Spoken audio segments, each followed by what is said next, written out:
Hello and welcome back to my channel. I am Empress Real 1584, the Good Witch. If this is your first time visiting me, I would like to thank you. While you're here, please like, subscribe, and share this channel. By taking this action, you will be helping the channel to grow. Also, take a moment to read my About page so that you can have some understanding about who I am. I will never copy another person's work, nor will I ever copy another person's title. That is because I am authentically me. This work is a part of my bloodline. I thank you for viewing, and I hope that you will return. Please check out my other videos. All are welcome to share his or her story in the comment section below, because your story may be a helpmate to someone else. My channel is a no judgment zone place for healing in some sort of way. If my video does not resonate with you, please do not try to make it fit your circumstances at all. For anyone else and everyone else that the message does make sense to, take from it what will help you on your journey towards your happiness in every area of your life. Once again, I am Empress Real 1584, the Good Witch. This channel is all about healing. So let's begin healing together. You know, every once in a while, I'll go through TikTok and I'm just watching whatever pops up on my screen if it's interesting to me. And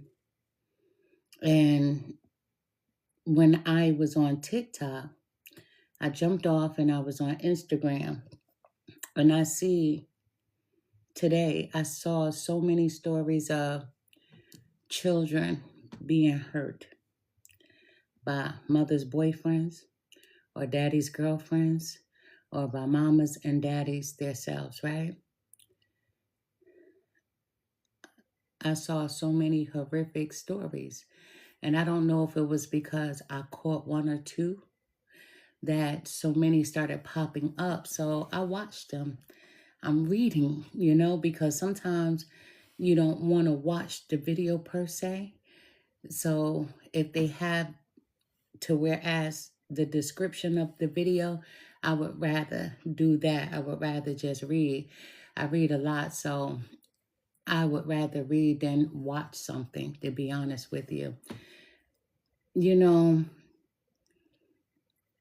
The insecurities of women, the insecurities of men. I know a lot of fathers who raise their children think that they need a counterpart in the home with them to help them. But not all the time is that counterpart there for your child, right? You may think so, but they're not. I see a lot of mothers raising their children, but the person that you bring home may not be a counterpart to your child. And last night I was watching this show, and I think it was called Rich and Famous in Africa, right? It was a reality show. And one of the women on the show, her 15-year-old daughter, had her own apartment, but it was next door to her mom. Her mom had her own apartment and daughter had an apartment. So it was a lot of debate on the show about the mom putting her daughter in this apartment, but it was a condo, right? Because the mom says it's a condo, letting it be known that I'm a rich bitch, right? And one of the mothers was like, that's whack. Like, where's the intimacy? Just because you can afford, it doesn't mean that your child needs to be separate. And she said her reason for putting her daughter in her own apartment because mom brings home different men and she doesn't want the men around her daughter. So instead of her and her daughter living together, She put her child in her own apartment, but it's right next door, so it's not a big deal. So she was teaching her daughter independence, right? That was whack to me, but that's not my life, right? But I could see in the future that daughter is going to be saying, you weren't there. You valued the men being in the home with you over me being in the home with you, right? It was weird, right? And then I see so many stories today of children being unalived by mothers' boyfriends and children being unalived by mothers' girlfriends, or children being unalived by fathers' girlfriends, and children being unalived by fathers' boyfriends, right? It was an even mixture. And we're not even going to play the race because it was multiple races that were involved with the different stories that I kept seeing on my feed. It was really real. And it was heartbreaking. And recently, just a couple of weeks ago, no more than 2, I saw a story out of North Carolina where this family was taking in foster children, and one of the children were made to stay in a dog cage, and the child was emaciated. It was weird because protective service, right? When placing a child, weren't you supposed to go and watch them to make sure that they're okay? Weren't you supposed to do a checkup? So if a child, you're saying, was that of almost of a toddler in size as far as body weight, that doesn't happen overnight. That takes some time to get there. So I don't understand. But I do understand low self-esteem. I understand women wanting to be in relationships. I understand men wanting to be in relationships. And I understand that people want families, right? Because that's what we were taught. But when I was growing up, my mom and dad were separated. Not divorced, but they were separated, not for some years, but for some decades. And people will always say, why don't you date? That's what they would say to my mother. My mother had 3 girls. I'm number 3. And she would say, I'm not bringing anybody around my daughters. I'm never not going to be home and leaving somebody in the house with my girls, you know? And people would say, well, you need a life, right? And she said, I have one. I have one.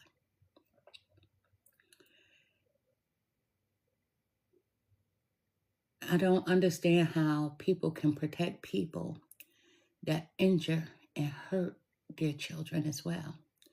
Because I saw some cases like that to whereas the biological parent knew that their significant other, meaning boyfriend, girlfriend, or even their wife who was not a relative of the child, knew that the children were being hurt. And some parents participated themselves. And maybe due to their own hurt, their own pain. But there's never an excuse for hurting a child, right? And especially children are defenseless, right? They can't protect themselves.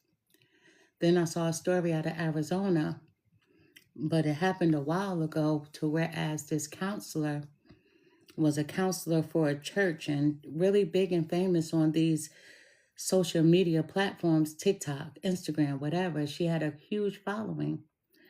But one of her children escaped from the home and went to a neighbor's home in the dry deserts of Arizona.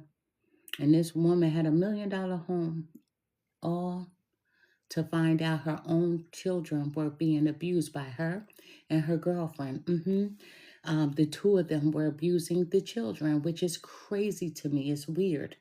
Many of you who follow me, you know that I always place the camera on the desk when I am about to do a reading, but I wanted to talk about the abuse that's going on, right? Not just only in our country right here, because I'm in the USA, but it's happening everywhere. And we should never be comfortable with us hurting our children or letting anyone hurt our children as well. And, to my daughter who's watching, I just want to say to her to never hesitate to come and tell me, Mommy, that I'm not okay. Let me know. I don't care how old you are. I don't care where you end up in life. You're always have this open door to whereas you can say, Mommy, I'm not okay. Because no matter how I'm doing mentally, physically, even if I'm broken, never hesitate to come and say, I'm not okay. I may be, but you'll never have to doubt if I'll always be there for you. Every single time you need me, I'm going to come running. Trust me. No matter what situation that I'm in, come hell or high water, I'm going to be there. A lot of times when our children are not okay, sometimes they feel like they don't have anybody to tell. Or I can't tell Mom because Mom may be in a situation herself. I can't tell Dad because Dad may be in a situation. But if I say anything, that may make the situation worse. We need to all get comfortable with being comfortable with letting our kids know that no matter what, you could come and tell me whatever you need to say. Let me just say that first and foremost, we have to teach our children to speak. When I was growing up, there was a time that the elders would say, a child should only be spoken to when an adult asks them a question or if an adult allows them to speak.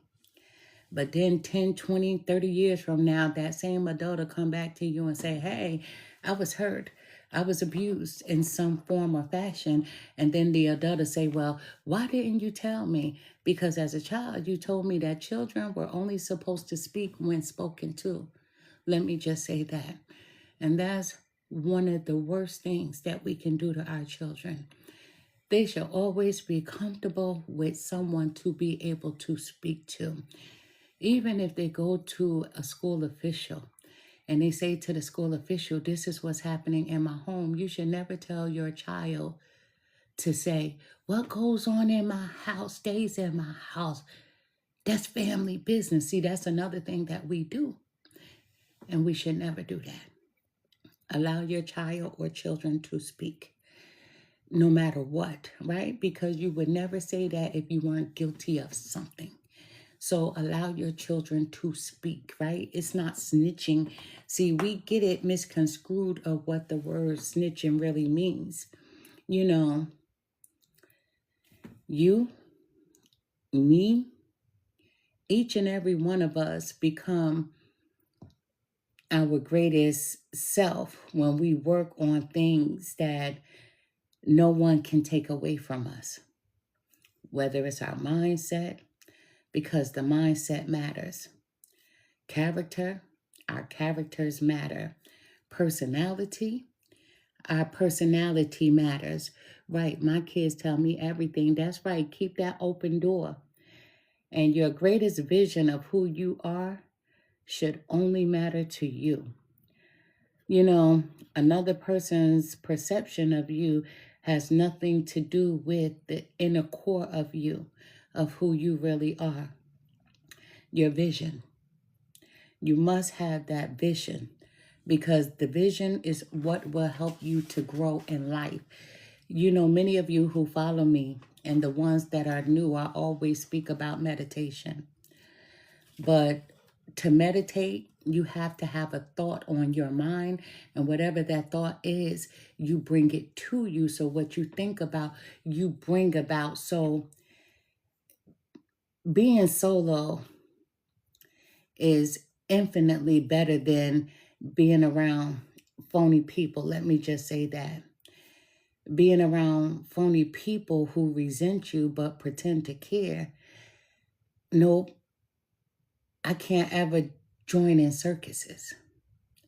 Because if you care, it's okay to speak up and speak it as loudly as you need to. And you should encourage your child or children to speak as loudly as they need to. Never stifle them. Continue to plant your seeds. And when you plant these seeds, you nurture them and you love on them. And then you see the vision of your garden being full. When you meditate, you have something that you're meditating for. You have something that you're meditating on. There's a reason for that meditation.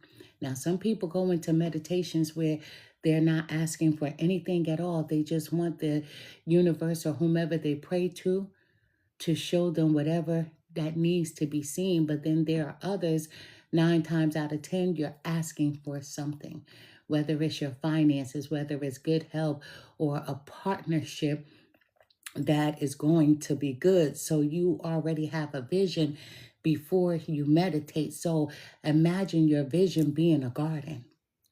You have the space for it. That's that mental space. You have the space for this garden. And so every thought is a seed, and you are planting a seed. And as we have the sun and the moon that grows the garden, that's the daylight and the night. Because a lot of people are misconstrued when they think that things can't grow in the dark. They can, and they do. So when you plant those seeds, that's you knowing what it is that you desire to have for yourself. You also have to have the vision of knowing what that garden is going to blossom into. So when you plant the seed, when you have the vision, you must have the vision of whatever you're asking for, knowing that it's already yours. See, you have the mental space. This is how large I want my garden. I want it to be, I'm just using an example of 12 feet by 12 feet. That's the size of the garden that I want. So I want about 5 or 6 rows in that garden. So the rows have to be consistent. So here's some cucumbers in this first row. Here's some tomatoes in the second row. Here's some collard greens in the third, and so on. But you just can't leave those seeds. You have to nurture them. You have to love on them. So see the vision of your garden being full. And one day you'll wake up in the garden that you have manifested. So if that garden is you planting a seed for a new car, a new home, a person, you can't leave out any details. It's not so much that you want a new car, but what color car do you want? What features do you want in that car? Do you want it to have head-up display or not? Do you want it to have a GPS or not? You have to be specific, because when I'm planting my garden, I'm specific on how I am going to nurture it, love it, and how I want it to go. So I'm going to be specific in making sure that I have as many rows as I need to so that I can be full. So that mental vision has to be full of the things that you desire. And one day you'll wake up in the garden that you've manifested. It will appear. That's abracadabra. That means it will appear. Many of us grew up with abracadabra, and we're looking at it as a magician standing in front of you, and they can pull the rabbit out of the hat. Well, understand that we are all energy and we are all magic. So abracadabra, bring your meditations to life. The things that you meditate on, you have to manifest them by knowing that that rabbit is going to be pulled out the hat. So whatever you desire, know that you are magic. So yes, you can say abracadabra. Understand that while manifesting, you have to be silent. Even when you have a lot to say, you see, some people will turn on you silently, talking to you one moment and then against you the next. That is why your visions shall always be silent. So when you're planting your garden, you don't need to discuss it with anyone, no one. If you want to bring that garden to life, if you want it to grow, you must be silent about it. You know, let me just say this. I don't know how many of you are familiar with Robin Williams, but I was a fan since I was a kid, and I'm 52 years old, okay? So I've been watching Robin Williams since I was a kid until he departed. But Robin Williams once said, I think, and excuse me if I don't get it all accurately, so I'm going to say it in the best way that I know. He said, I think the people who have been through the most sadness are the ones who always try their hardest to make others happy, because they know in their flesh what it's like to feel empty and depressed, and they don't want anyone else to feel that way, right? So, greetings, everyone. I am one of those people. I started my platform to help. I stopped respecting many people in 2023, 2024, and then in 2025. Not because they transformed, but because their facet cracked and revealed the actual people that I saw in advance. We make excuses for people, but we can't. Because when you make an excuse for a person, you hurt yourself. And look what we're talking about, children. We make excuses. Oh, they didn't hit them that hard. So if they didn't hit them that hard, they must not have damaged anything. But guess what? When you hit them, they got a hairline fraction. I'm just saying. When you yell, I didn't yell that loudly. It didn't hurt. Oh, yes, it hurt. Sometimes people will constantly search for the flaws in you, while a person like me has endlessly excused a person's flaws. People that I once cared for saw how kids love me, animals run to me, strangers tell me their stories in public. Yes, it's a true thing. People just walk up to me and start telling me their business. People feel safe around me everywhere I go. But my energy will never lie. But in secret, family, foes, neighbors, co-workers, classmates, strangers, people will always want to destroy when they see how someone shines brightly. The vision of you must keep it, you must hold on to it, and never allow anyone to destroy it. When you see a child hurting and you do nothing about it, you become part of the problem.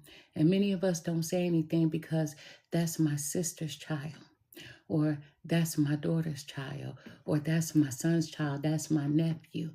So it's a family thing. I'm not going to get involved. Oh, that's happening at my neighbor's house. It's none of my business. But damn it, when you see something, you should always say something. If you know your children would never look like that, you have to say something. See, I had to do one of the hardest things that I ever did. I saw signs of abuse in a child. And when I saw the first bruise, I knew, even before I saw the first bruise, I'm going to back it up. I can see that the way that this child acted, and I immediately knew something was wrong. A nervous child, a shaking child, a child that should warm up to you at the sight of you, takes them a couple of days to get comfortable because the person that dropped them off, they know that they won't be back to get them for a while. So if I spend tonight here, I must be safe. So now I can be a kid and not be so nervous. I saw signs of abuse that every time I would put this certain child in my car, that they would be nervous not knowing where we were driving to. And I saw a child not speaking because they was always told to be quiet, to shut up. And then came the bruises. I saw a bruise. And then I said to this child's mother, I'm not giving you your child back. I know that there's abuse in the house. And if you're being abused, tell me, and I'll get you out. But this mother wouldn't tell me at all. But there was nothing I can do until she did tell me, so she allowed me to take the child. But I didn't have anything in writing. I didn't have paperwork. So here I am. As long as the child is with me, the child is okay. Then she comes to get the child because the child has a doctor's appointment. And then a few days that she would have the child, she bring him back to me. There he was with another bruise, but these bruises this time were different. They were fingerprints. And I called her and I said, there's fingerprints on this baby. I didn't see any fingerprints. I said, I just got the child. You just gave me the baby. Why does this baby have fingerprints on him? I didn't see them, so I took a picture and I sent them to her. I don't know. Click, hangs up on me. So I'm thinking, okay, I have the baby back in my custody. Still no paperwork, no anything. Didn't report it because the child was with me. And as long as the child was with me, the child is safe. Then the mom comes to see the child again, wants to take the child shopping. I allow it. And then she brings the child back, and it's even more bruises. So I said, fuck this. I'm taking this child to the emergency room. And I did. I said, fuck this. I'm taking this child to the emergency room. And when I took the child to the emergency room, they're like, who are you to the child? Do you have custody? Do you have paperwork? Blah, blah, blah, blah, blah, blah. So then they asked for permission to take pictures. So now they're feeling exactly what I'm feeling if they're asking to take pictures. I'm like, yes, just not of the child's face, because one day this child is going to be an adult. And I don't want these pictures being floated out there. I called the mom and said, I'm at the hospital. Come to the hospital. She wouldn't come at all. She said, I have to go to work. So then I had everything documented, from the behaviors to every mark that I saw on the child. I took pictures of, and I showed them to the hospital. I sure did. And I'm not even going to say who this person was to me, but I had to report it no matter who this person was to me. And yes, they were a family member, but I had to report it. I said, damn that shit. Next thing you know, Protective Services is at my home. So they're like, we don't care. You're going to keep this baby. Are you willing to keep the baby? And I said, yes. But then the girl said that she was no longer with her boyfriend, who was not the child's father, that the two of them broke up. So Protective Services believed her, even though I knew she was lying and she didn't live in the same state I lived in. So they allowed her to come and take her child from me because she said she broke up with the guy. Spiritual gifts or not, you can't holler spiritual gifts, let me tell you. So she takes the child. So I'm a petty bitch. I started sending police to her house to do wellness checks. Fuck that. And then one of the officers called me one day. He said, "You're always doing these wellness checks." He said, "I got a feeling something is going on too. But like you, we can't prove it." I said, "That's why I keep making these calls, because one day you'll walk in on something." I said, "But she's going to try to move. I could feel that in my spirit." And that's what she did. She moved. And I got her new address. And I sent the police to the new address too.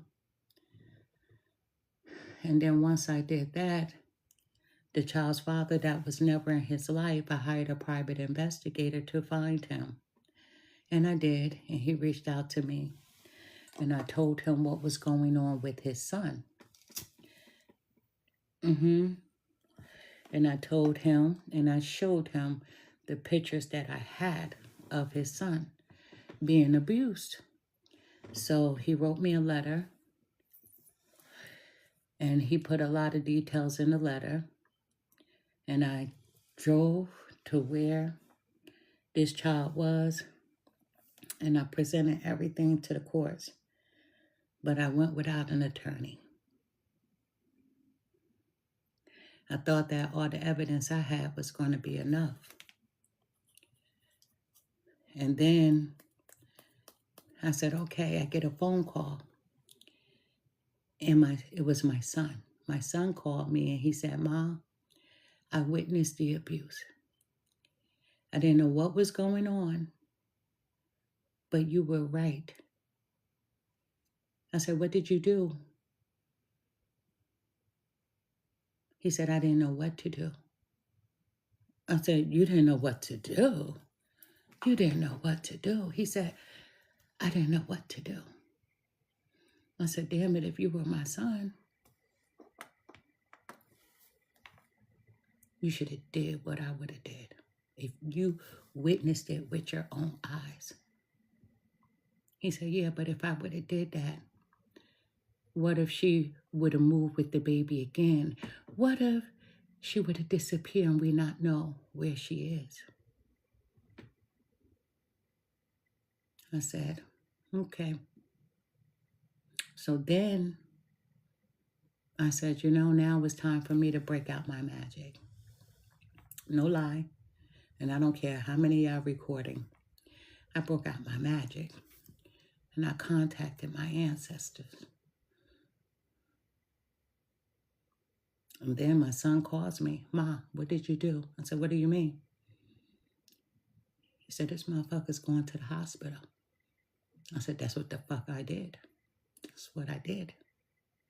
He said, "She know it's you too. She wants me to ask you to stop." I said, "No, tell her no.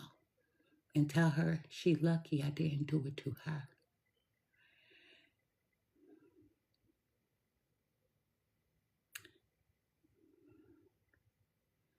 Many of you who have been following me, before I hired the private investigators, I thought I could get TikTok help to help me to find the father. So I put the picture up.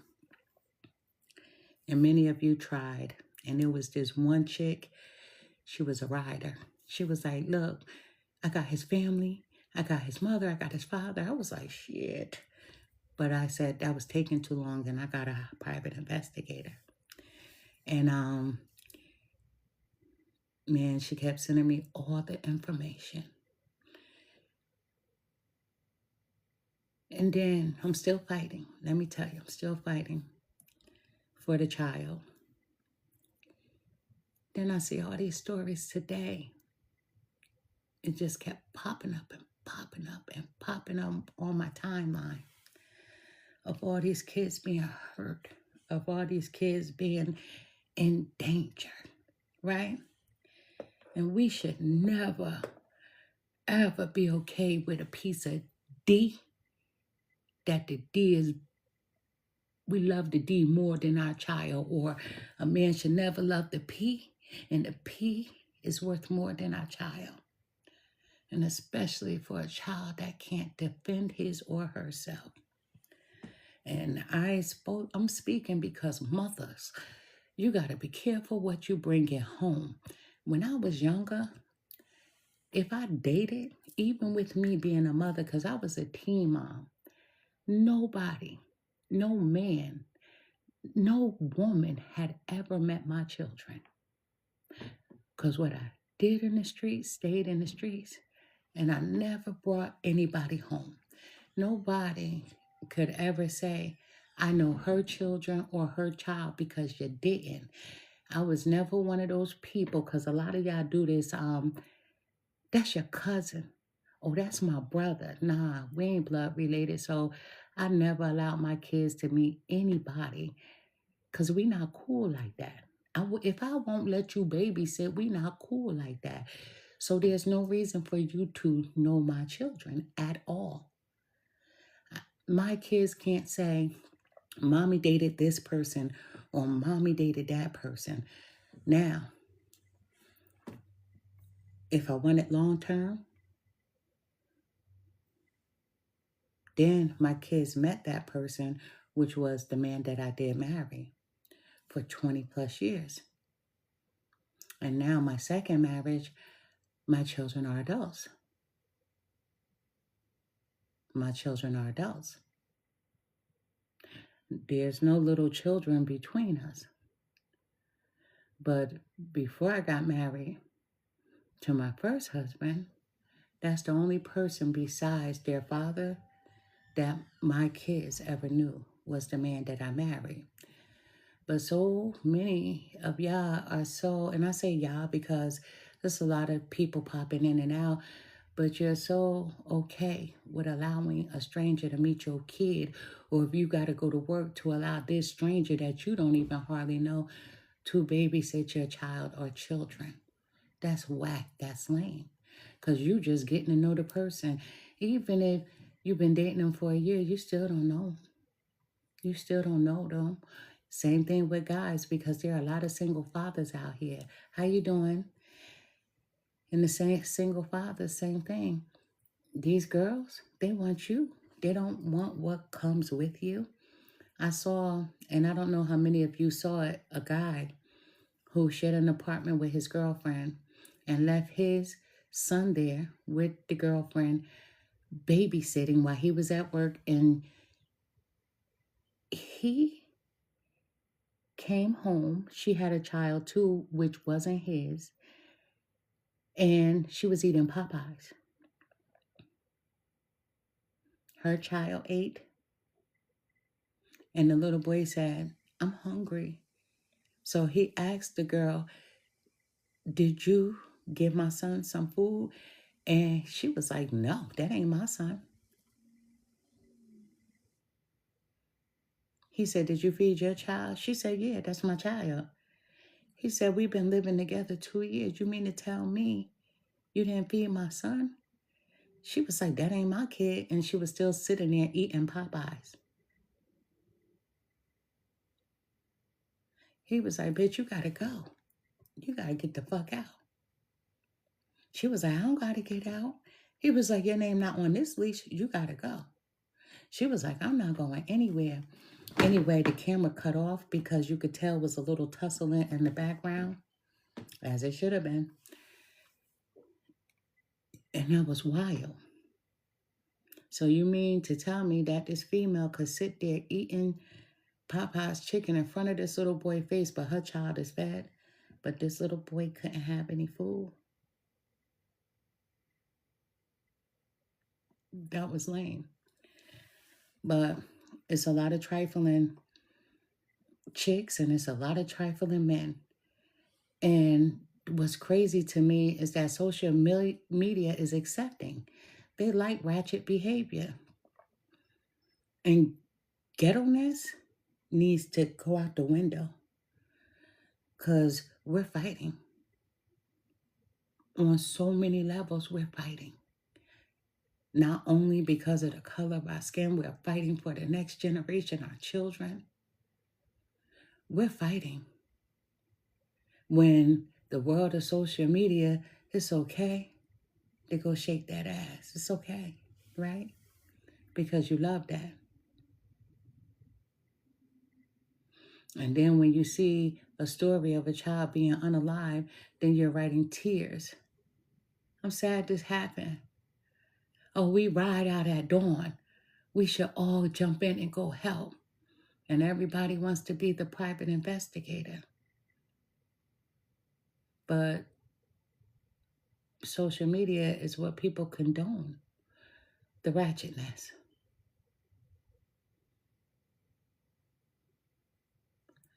And none of this is okay. When a person is hurting, when a child is hurting, it's not okay. It's never okay. I'm going to get to this Cancer reading. I hope everyone is doing well. Thank you. I saw the gifts. Thank you. Thank you so much. I saw the gifts, but we're going to dive into this Cancer reading. I had stated that I was going to do the reading at 6:30. I wanted to do it and get it done and be done with it, right? But I completed all the signs. Let me tell you, I've completed all the signs. And if any of you missed it, guess what? They're on my YouTube platform, and you can go and look them up. You know, we was diving into what 2026 is going to look like for a person. But let me tell you, meditation, do it in silence. Because when you meditate, that's you developing your garden. That's you putting everything in order. You're getting your rows right, turning over the dirt to get oxygen in the dirt so that when you decide to plant your seeds, all you have to do is love them, nurture them, and watch them grow. That's what meditation is all about. You having a vision of what it is that you desire to have for yourself. So, what do you need? What is it that you desire? And when you come to that conclusion, you have the vision. So if the vision is to have a new home, look at that new home. See it with your mind's eye. See where the bedrooms are, where the bathrooms are, how you want your kitchen to look, what color you want your walls, your floor. You have to bring life to it as you bring life to the seed.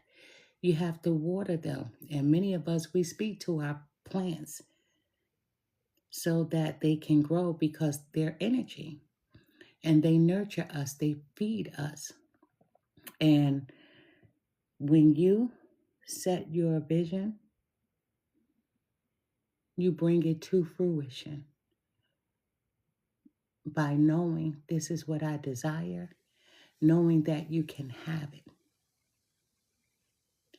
So when you plant this garden, you don't have to tell, hey, John, I am about to start a garden. It's not John's business.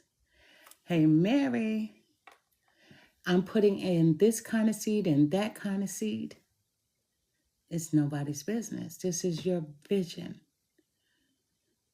And you have to nurture it, and you have to bring it to life. You have to put your energy into it. Now, once it grows, and if you want to share the fruits of your labor, that's a whole nother story. That's what you do. Let's get to this Cancer reading. Spirit guides, help me to deliver the most accurate message that I possibly can for the sign of Cancer. Show me what I need to see. Tell me what I need to hear. Thank you. Listen, guys, when you see something, say something. Even if you have a friend, and if something is not right, and if they don't want to tell, you got to find another way to go about it. A child. You know when a child is in distress, right? You know what your children look like compared to the nest that's hurting, because nothing ever good happens to or comes from hurting a child.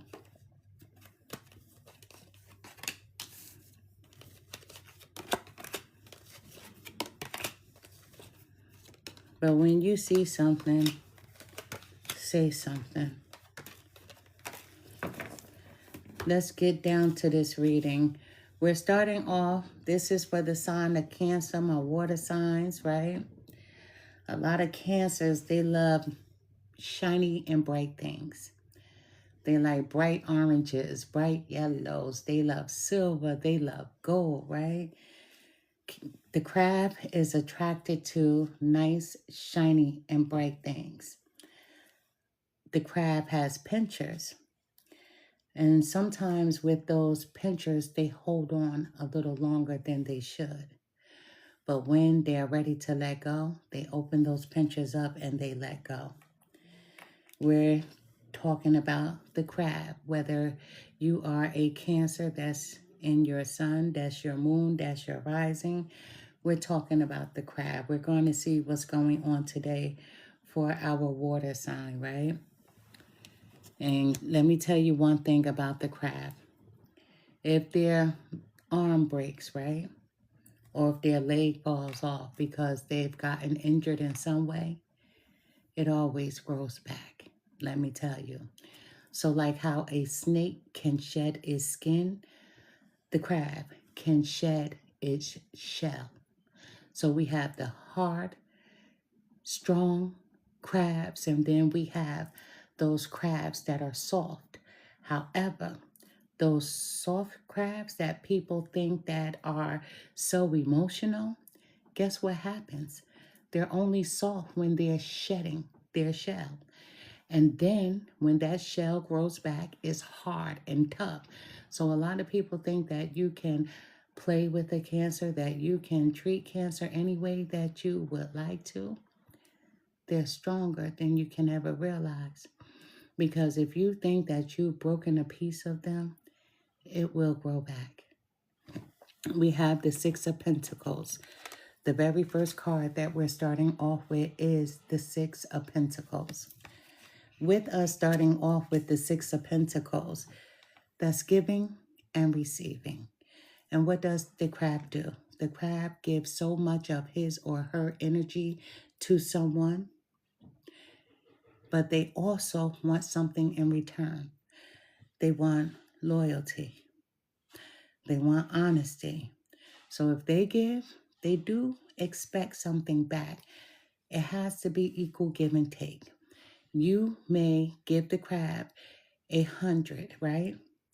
But here's the crab. They're like, okay, if that's all you have, not a problem.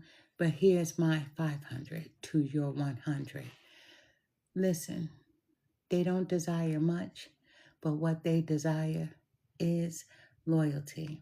They desire peace. They desire for someone to be devoted just as much as they are. They are very generous people, the crab, right? They don't mind sharing wealth, right? Not stingy, not selfish people. But the crab is kind. Cancers are very kind people. So Cancers love to nurture. That's why we call them the nurturers. Nurturers, they usually call that the feminine energy because feminine energy nurtures. They like to bring things to life. So if you are a masculine crab, right now you're in that nurturing energy to whereas you want to take care of others. You want to make sure that everyone is okay around you. But Cancer, there's someone here who needs a little assistance. You're like, listen, I give, and give. I need some assistance here. I need some help with something, but we're going to find out what this something is. We have the number 20, which is the Judgment card. This is judgment. Anytime that we receive the Judgment card, this is a Cancer that is waking up. This is the awakening. a renewal of something. But 2026 just happened. So changes. You see things or someone differently. So you're making changes in your life. This is an inner calling, that vision that I was just speaking about. The vision of what you see for yourself, how you're going to bring it to fruition. You challenge yourself to say that I can, I will. You're reflecting on what was. And whatever what was, you can't fix it, you can't change it, but you know you don't want to go down that rabbit hole again. So you're healing at this present time. There's a Cancer who's healing. But there's always room for a second chance if that's what you desire. Some of you may open the door to a second chance with a person, and other of you will not. But it's a wake-up call. The wake-up call is that you know what time it is. You know, when I was growing up, we had this character, Flavor Flav, right? And he always wore this big clock. And he was a hype man. Flavor Flav was one of the world's greatest hype men. And with him wearing that clock, he will always say, do you know what time it is, right? That means whatever you're going through, whatever you're dealing with, do you know what's really going on within you, right? Inside of you. So he will always say, check the clock. That means check yourself, because we should all check ourselves before we wreck ourselves. So do you really want this second chance? Spirit is telling you it's time for you to make the judgment call. Once again, Flavor Flav said, do you know what time it is? However, if not, and even if you do, you should still check the clock. So you should always check yourself so that you won't wreck yourself. As I said, there's a Cancer here. You're going to do it again with someone. But Spirit is telling you you're healing. So don't wreck yourself and trying to make someone comfortable. You need to be comfortable. You know, in numerology, we have the number 6, which is your first card that represents family. So it could be a family situation, but we have the number 20 that is an awakening for someone. Someone is realizing that this is not it, or this is it, and I want to redo. But that's going to be totally up to the individual, whomever this reading is for. This is not a personal reading. I do one-to-one readings on my personal website. You can book an appointment with me, but right here, this reading is for the masses, right? So if it resonates with you, you take from it what will help you to grow on your journey. If it's not for you, I don't mind if you stick around and listen. But if it's not for you, you take nothing from it. And you just listen. Thank you. But we have the number 9. The number 9 is one of my favorite numbers. But we have the 9 of Pentacles. Listen, the 9 of Pentacles is a beautiful card because that's wealth. For someone, there's money coming in. And I know people dislike hearing that in a reading because they're like, money is coming in when? It's taking so long. Listen, it may be taking long to you, but that's how you're bringing it in, right? Greetings to you as well, abundant life, but that's how you're bringing it in, right? So when you complain about not having or it taking too long, Spirit is saying, okay, we're going to pause that money coming in because this person needs to learn a lesson, and that lesson is called patience. You must learn patience.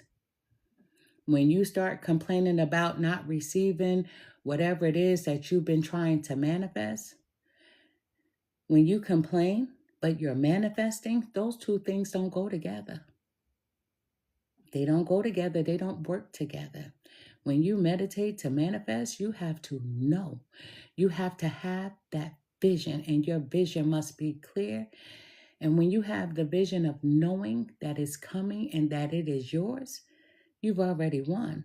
But when you start complaining that, oh my goodness, I've been meditating for the last month and it has not come to life, it's not a part of my reality. Spirit is saying, okay, we're going to put the pause right here. It's going to take you a little longer because you doubt. That means you doubt you and you doubt whomever you pray to. The number 9 is all about growth. It's about that wealth. It's about you having enough so that you can be self-sufficient, not ever needing to ask, to borrow from anyone. This is you having more than enough, because the 9 of Pentacles is financial freedom. And this is a big achievement for someone. But the number 9, and a lot of you know that I am not a Bible thumper. However, I have read the Bible many times, and according to the Bible, there are 9 fruits of the Spirit, which are specific attributes: love, joy, peace, forbearance, kindness, goodness, faithfulness, gentleness, just as well as self-control. Now, this is said to be the result of the influence of the Holy Spirit. Also, in Christianity, it is said that Jesus died at the 9th hour, and you can find that in Matthew 27:46. In Hinduism, the number 9 is the number of Brahma, the creator of Ramadan, a time of fasting and spiritual reflection for Muslims. And you don't have to be a Muslim to do this. And usually when this takes place, a lot of people from around the world join in, because fasting is healing. We all need to cleanse the body. So a lot of people join in when the Muslims are fasting. It's not that you have to believe in their traditions or in their God, but it's a cleansing of the body. It's a purge. So 9 is the 9th month of the Islamic calendar, is when the Muslims take that time to reflect, a spiritual reflection. And the number 9 shows up in our lives in a variety of ways. For women, it takes 9 months to carry a baby. There are 9 innings in a baseball game. So it's a beautiful thing to see how the number 9 can mean so many different things to so many people and cultures around the world. But the number 9 specifically is one of my favorite numbers. We have the King of Wands here. And this is a Cancer that's in this energy, that King of Wands energy. You know that you are a born leader, a visionary.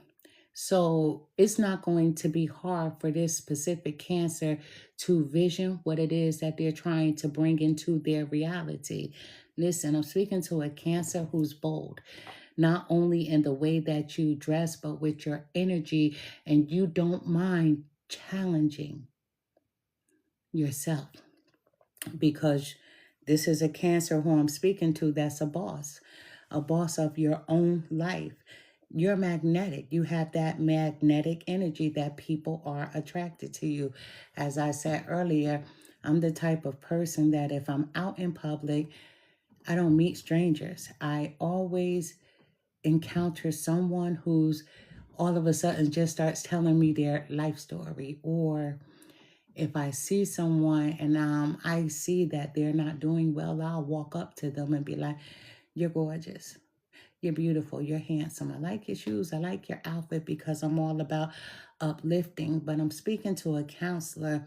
The King of Wands is someone who has great advice, a great advisor. But you are that independent spirit. And a lot of people may not understand your independent spirit, but you are a Cancer that just knows who you are.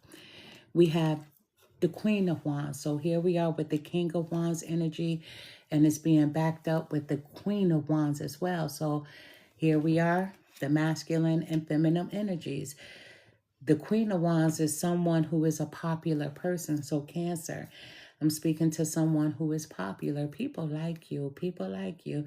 And you're vibrant. Your energy is vibrant, right? Who you are, because you are confident, very powerful, and male or female, sexy. Let me just say that.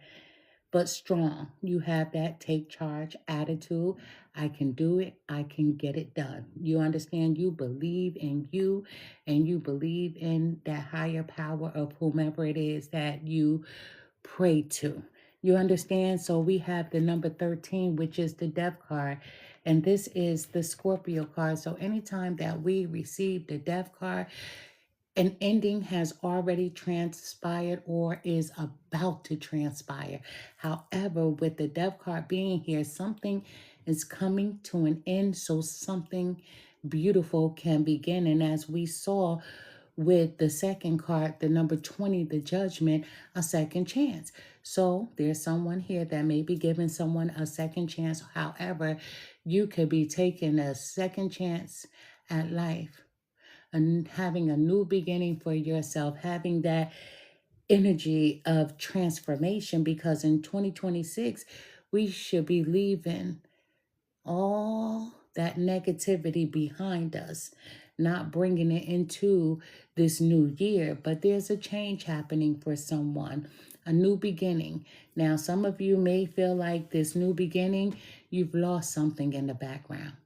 But you have to understand that everything isn't a loss, and everything isn't meant to come with you, to be a part of your path. So closure, an end of a cycle, because this is you being renewed. So we have the death card, right? And the death card can also symbolize someone who has recently, right, within the last few months, within the last year, have suffered a person crossing over. And understand that's not a loss. We look at that as being that they're not here in the physical. We miss calling them on the phone. We miss giving them a hug. We miss just encountering them on every aspect of our lives. However, we can still connect. A lot of people feel like when a person crosses over that they can't connect, that it's over, it's a done deal, and it's not. The same way that I'm talking to you, you can speak to your spiritual team as well. And your spiritual team, your ancestors, are people that you were connected to in this realm that have crossed over in another realm. So they're still with you. And I see you, Queen. I see you. Welcome back. But if you are someone and you recently experienced someone crossing over, I send to you my condolences. But it's not the end, because you still get to communicate with them, and they're always there to show you, I am here. They will always send you signs of communication. For instance, have you ever just walked through your own home, right? And you see a penny on the floor, and you're like, how did that penny get there? It shouldn't be there. But they will leave coins, right, along your path to show you that I am here. A feather in the weirdest places. Now, I don't have a bird in my house, but guess what? I may find a feather by the front door or by my back door, somewhere in a strange place, maybe in my closet. But feathers represent them as well. But just because you find a feather, whether it be in your house or outside or in your vehicle, whatever it is, let me tell you something. It matters what color it is. So be familiar with your colors when it comes to spirituality, because every color represents something different. So let's just say if you find a black feather, a gray feather, a white feather, they all represent something different when it comes to them sending you a message. Now, when I was in Texas, and when I was in Texas, my daughter was looking for an apartment because she got a transfer there for a job. She was starting a new job there. And when we were checking out the apartment, they were showing us all the enmities that they had as far as the gym and things of that nature. And so when we were walking, I saw the feather. So when we were outside of the apartment, I had received communication from her mother. And then the night before, I had received communication from her mother. So her mom was with her picking out this apartment. And I said, grab this feather. It was in the gym. And she was like, that's for you. You saw it. I said, no, that's for you. And she did. She picked up the feather, and I told her to keep that with you. Because you should not walk over one or overlook it, because it brings great protection as well. True story. It brings great protection. So let me show you. If I opened up my wallet right now, you'll be like, what the heck? If I opened up my glove compartment, you would be like, what the heck? But I have feathers everywhere. I never see a feather and not pick it up. And I know a lot of people be like, oh my God, they have diseases and germs. Your blessings will have diseases and germs if you think like that. So if you see a feather, pick it up. Just like they say, when you see a penny, pick it up. All day long, you'll have good luck. True story. So your angels are always trying to communicate with you. When my mother crossed over, right? Oh man, I'm going to be honest, I was fucked up in the game. Oh, I was so depressed, right? Even though I knew I could communicate with her, but I was in that energy like, why, because it was my dad, it was my sister, and then it was my mother. But they say it comes in threes, right? So I'm just like, damn, like, I don't like my whole family. I only like certain people. And my riders, my go-to, they're gone, right? They're crossed over.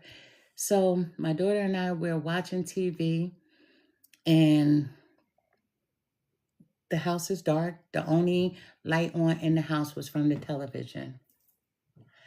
And then the kitchen lights up so brightly.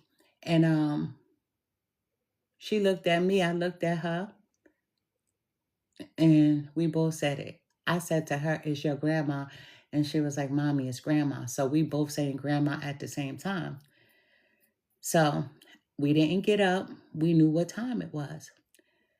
The light went out. Then the kitchen lit up again.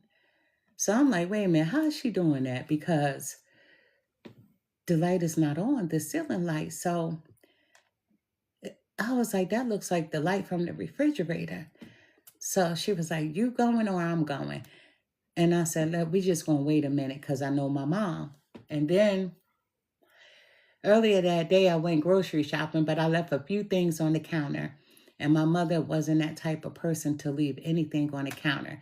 Next thing you know, boom, things started falling off my counter. And I'm like, Mom, stop. Mommy, stop. Just stop.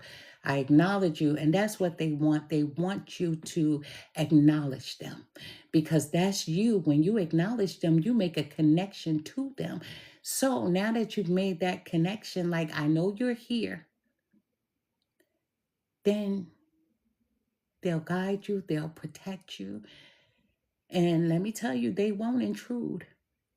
Not unless you give them that permission. Now, you can say that you don't want certain kind of spirits around you. You can set boundaries. But for me, I never set boundaries, only because of what I do for a living.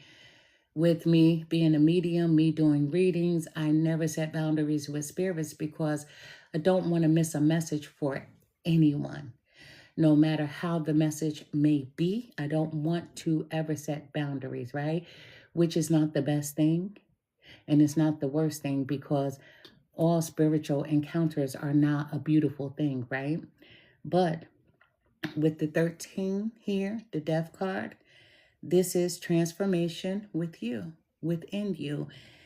Or, once again, I send my condolences who lost someone in 2025, because it's not 2026, it's 2025, that someone here may have had someone that crossed over, and you may look at it as a loss because they're not here physically, but they still communicate with us. Not only do they communicate with us, they help us, they guide us. I never do a reading, not here online, and not personally. When someone books an appointment with me, I never, ever do a reading alone. I always call in my spiritual team to help me, to guide me within my readings. True story. I never do it alone. So we have the Two of Cups here, Cancer. We have the Two of Cups. When it comes to the Two of Cups, this is most definitely about a relationship. The Two of Cups is a partnership between you and someone else. Love, a friendship, a deep friendship between the two of you, because before you should become lovers, you should be friends first. A lot of people miss that step. They don't become friends, and then you start finding out things in the middle of the relationship that you don't like about each other, one another.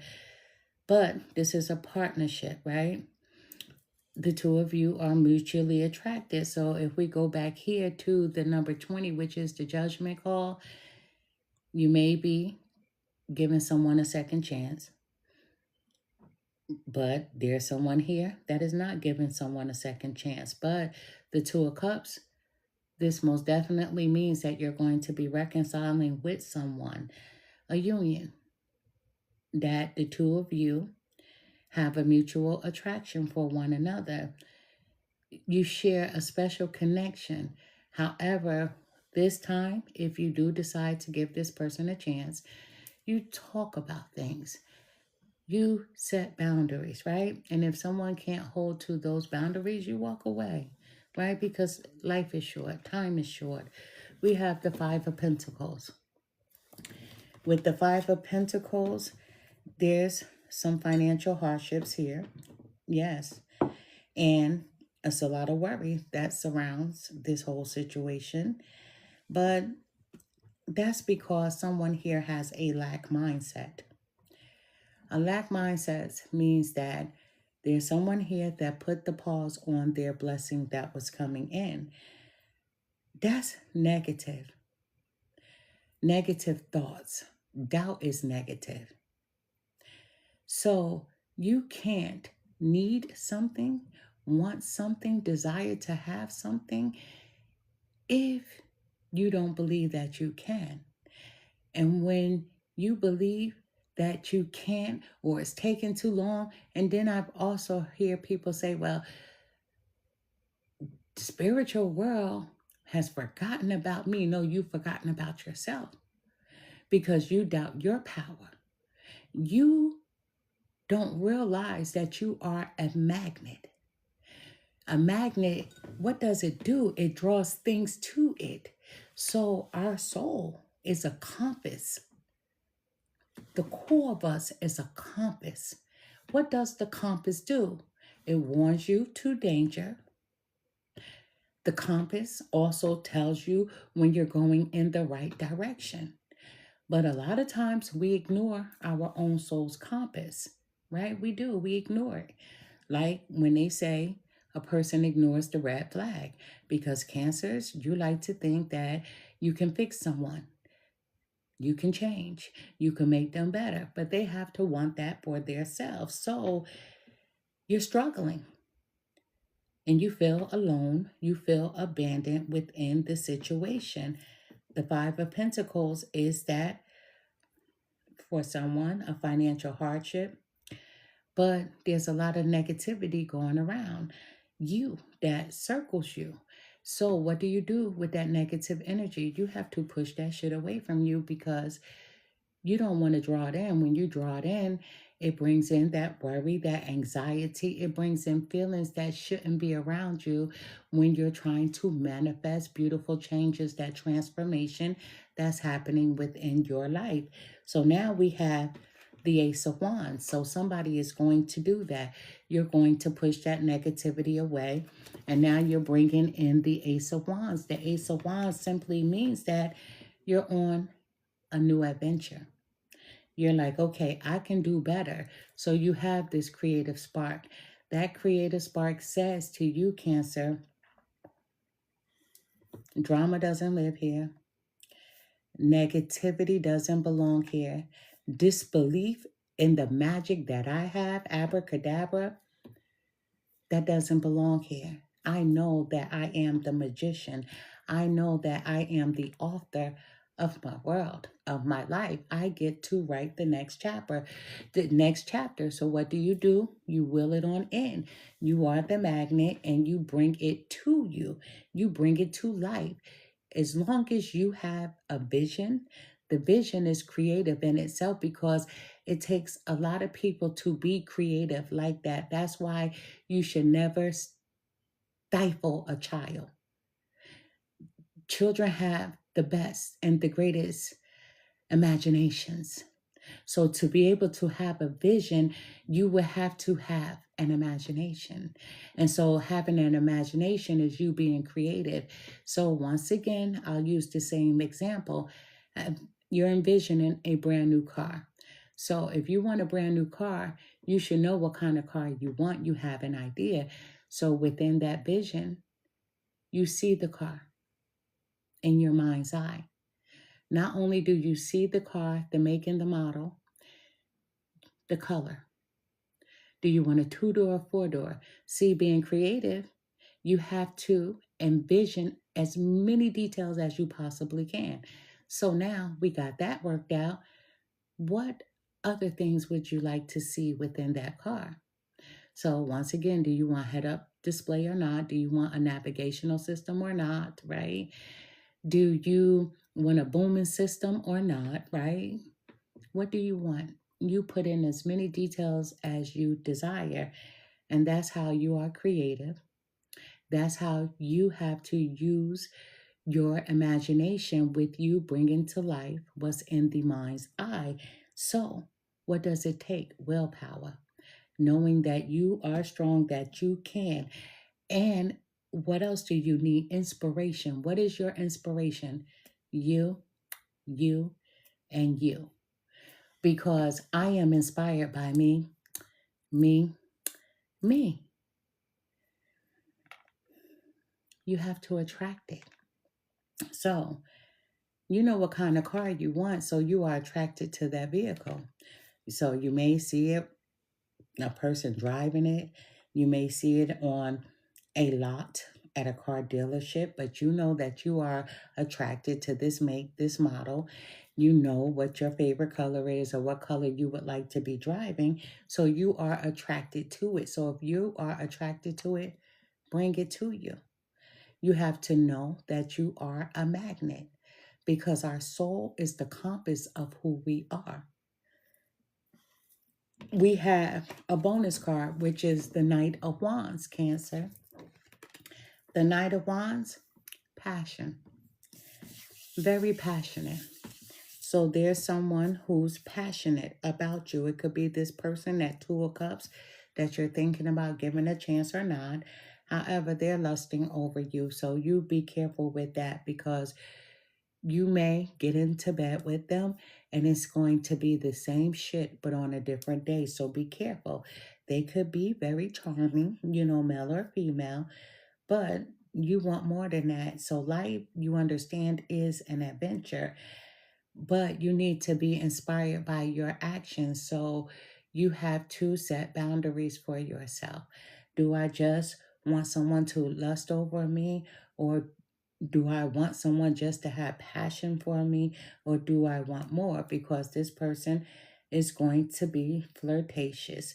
However, don't be hasty. Spirit is telling you to take your time. As they put the pause on you, you have to put the pause on this person because now you have to get to know them again, especially if you're thinking about a second chance. And like I said, there's someone here that's definitely not going to do the second chance. Now we have the Knight of Wands as your bonus card, and at the bottom of the deck, we have the Knight of Cups, Cancer, male or female, the Knight of Cups. So the Knight of Cups is you following your heart. What does Cancer want? What does Cancer desire when it comes to romance? You know what you would like to have. So can you communicate this? But there's going to be a proposal of some sort. Someone is going to declare their love to you, Cancer, or you Vice versa, maybe declaring your love to that person. But this person, anytime that you see the Knight of Cups, is a Prince Charming, right? So you may see this person as your knight in shining armor. But me, I don't look at any person like that. I am my knight and I am my shining armor. Let me tell you, I'm so serious. When you have that kind of confidence about yourself, a lot of people take it the wrong way and they see your confidence as being cocky, right? But that's because of their own insecurity. So what another person thinks about you, you should never let it get in the way of how you actually feel about yourself. And that's a true story. So we're going to clarify just the first 6 cards, or however Spirit wants them to come out. Spirit guides, help me to deliver the most accurate message that I possibly can for the sign of Cancer, male or female. Show me what I need to see. Tell me what I need to hear. Thank you. Let me ring this bell. Oh, this is going backwards. My bell has not done that in a long time. So let's find out what's going on, Cancer Spirit guys. What's going on with Cancer? We're going to take it because it came out. Why is the bell going backwards? Thank you so much. These flipped over. We're going to take them. Spirit guys. Whew. One more card, Spirit guys. One more card. One more card.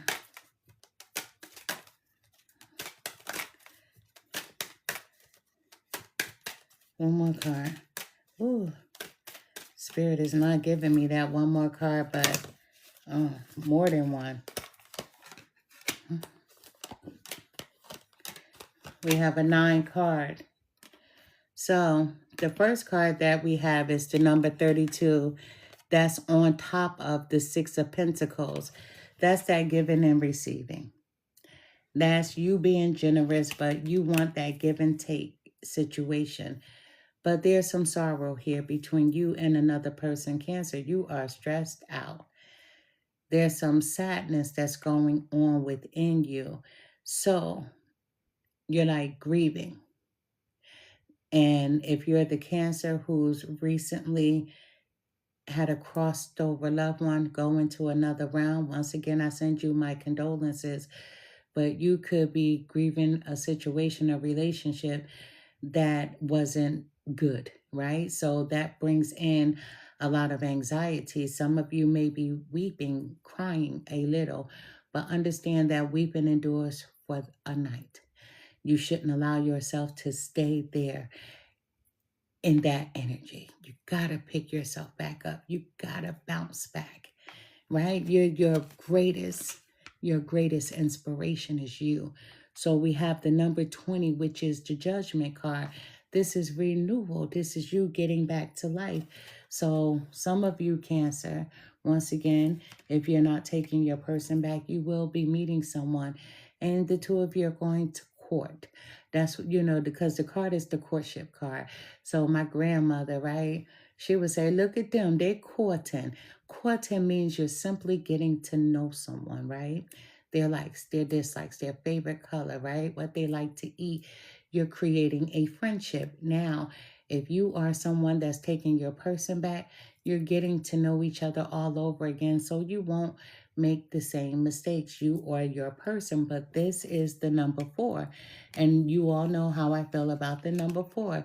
It's the Make-A-Wish card. Anytime that you receive the number 4 in a reading, it's you making a wish. So Cancers, you get to make a wish for yourself. But I always tell people, never do it right here. For the simple fact, you want to marinate over it. You want to take your time to think about exactly what you want. And so I wouldn't rush it right here. Put that wish in your pocket and make your wish later.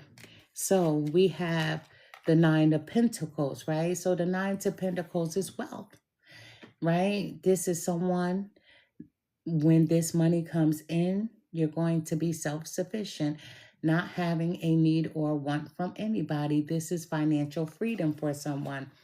But this is being represented by the number 3, which is the marriage card. So Cancers, you could possibly be in a marriage with someone and a contractual relationship, which is that marriage, an agreement. So when this money comes in, you and your person, right? If you're not together, you're going to be talking about splitting this money that you receive because you are in a marriage. So that's that equal give and take, right? So you're going to be splitting this money up if you and your person don't have a resolve to get back together. However, the courtship could turn into a marriage situation. So if you're going to be meeting someone, Cancer, that relationship from the courtship can turn into a marriage. The two of you will be joining together. We also have the King of Wands. The King of Wands is that natural born leader. This is a journey. It's being represented by a journey. You are a natural born leader. When this money comes in, where do you want to go? What are you going to do? So is this a vacation for you, or are you moving? Some of you may be moving, Cancer. There's someone here that may be moving. There's another here that you may be thinking about going on a vacation, just taking a break when you receive this money. But you're going to be departing from your current environment. So once again, you could just be taking that road trip, moving. You could be taking that road trip, going on vacation, but this is going to be travel by way of vehicle. We have the Queen of Wands. The Queen of Wands is a very ambitious person. The Queen of Wands says, I know I can. Not like Thomas the engine, right? The train. I think I can. I think I can. No, no, no. The Queen of Wands is someone who knows they can. I know I can get it done. I know I am confident enough, I'm strong enough, and I am powerful. And my energy is a magnet, so whatever I desire, I'm bringing it in. But there's a false person around you, so be careful, right? Because anytime money comes in, you got to keep it quiet. It's like you planting that garden. You got to keep it quiet because there's a false person that may want to infringe on your finances. So watch out with this false person. You know, I told you when you plant your garden, you don't have to go tell John, Mary, Jane, Sue, Tim, or Bob that you're planting a garden. You don't need to tell them every time you're going to water it. You don't need to tell anyone when you're plucking the weeds from it so that your vision can grow. It's nobody's business, but you have someone that's going to try to sabotage your efforts. That's the number 8. So there's someone that's around you that has a lot of deceit and they are dangerous. A liar is dangerous. A person with hidden intentions is dangerous. So the number 8 is actually a very spiritual number, and that number symbolizes a positive mindset and mental stability. So your guardian angels are giving you a heads up about the abundance, that's this financial gain that will soon be coming your way. So material abundance, if it has to do with a career, your job, there's an increase in that area as well.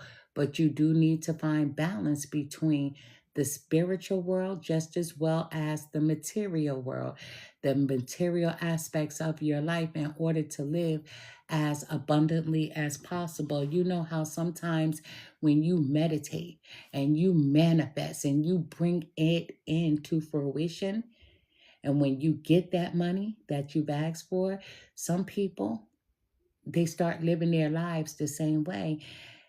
They think if they say thank you, that's all you need to do. No, to keep that money overflowing, you should be grateful every single day so that that money can multiply in a wonderful way. So just be careful because when this money comes in, oh, we're best friends.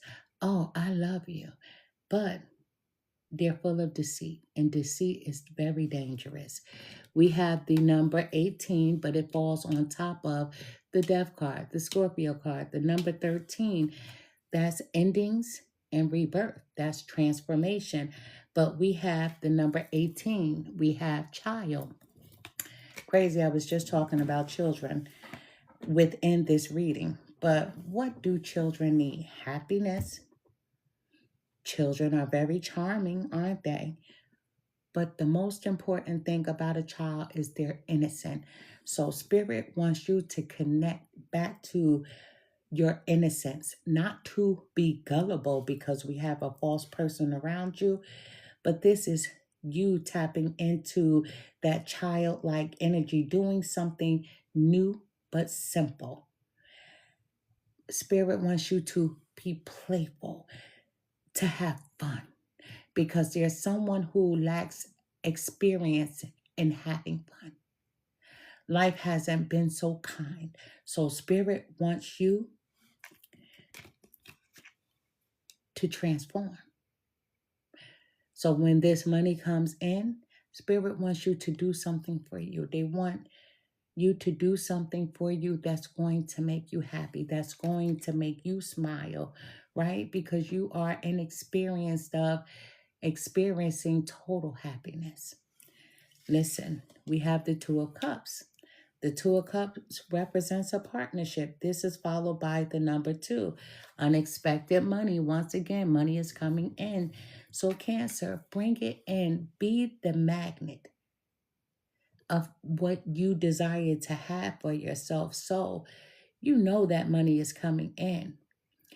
You may have asked for, let's just say, $1 million, but Spirit is saying this is unexpected because it's going to be much more than what you asked for. So this is going to create that positive change in your life. This is you not having that lack mindset, knowing that you can allow this money to grow.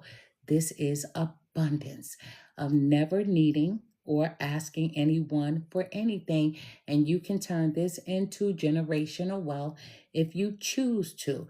But you will receive a return on your investment if you decide to invest a portion of this money, right? Or you could also help others by giving someone the opportunity to go to school. You could be financing their school by giving them a scholarship, an individual person.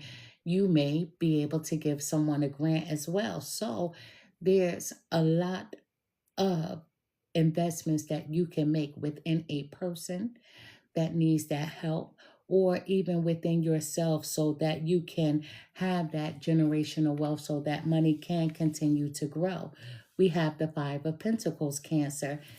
Listen, yes, you've had some financial hardships. We understand that. You may have had and then lost, right? So you're worried. Spirit is saying not to worry. Don't have that lack mindset, because this is going to be more than enough. You have to remove the struggles that you once had. Don't forget those struggles, because you know where you've been and where you don't want to go back to. So Spirit is saying, be mindful. The Five of Pentacles, you're going to have more than enough. And that creates change. Once again, there's someone that's moving. And it's going to be quick movement when this money comes in. There's a Cancer that's relocating. Once again, you could be traveling, going on vacation. But I see this as moving, and wherever you're going to move to is somewhere where you've never been. So you're going to have to adapt to the changes that's going to be happening. New place, new environment, new people, right? New people, whole new world. So we have the Ace of Wands. The Ace of Wands is that new adventure, right? And you having that creative spark of knowing what it is that you desire and bringing it to fruition. But the number 23, this is court. Court. So like I said, you could be dividing up these finances with someone, which is not a big deal, you know, through and through. You're going to go half and half with this person. But this is court. This is a legal matter, right? But you and your person may be bringing someone in, a mediator, to make things official. But you want to do this in a way that doesn't cause resentment. So you may be bringing in a mediator to be the decision maker between you and your person. But the number 23, it symbolizes hope.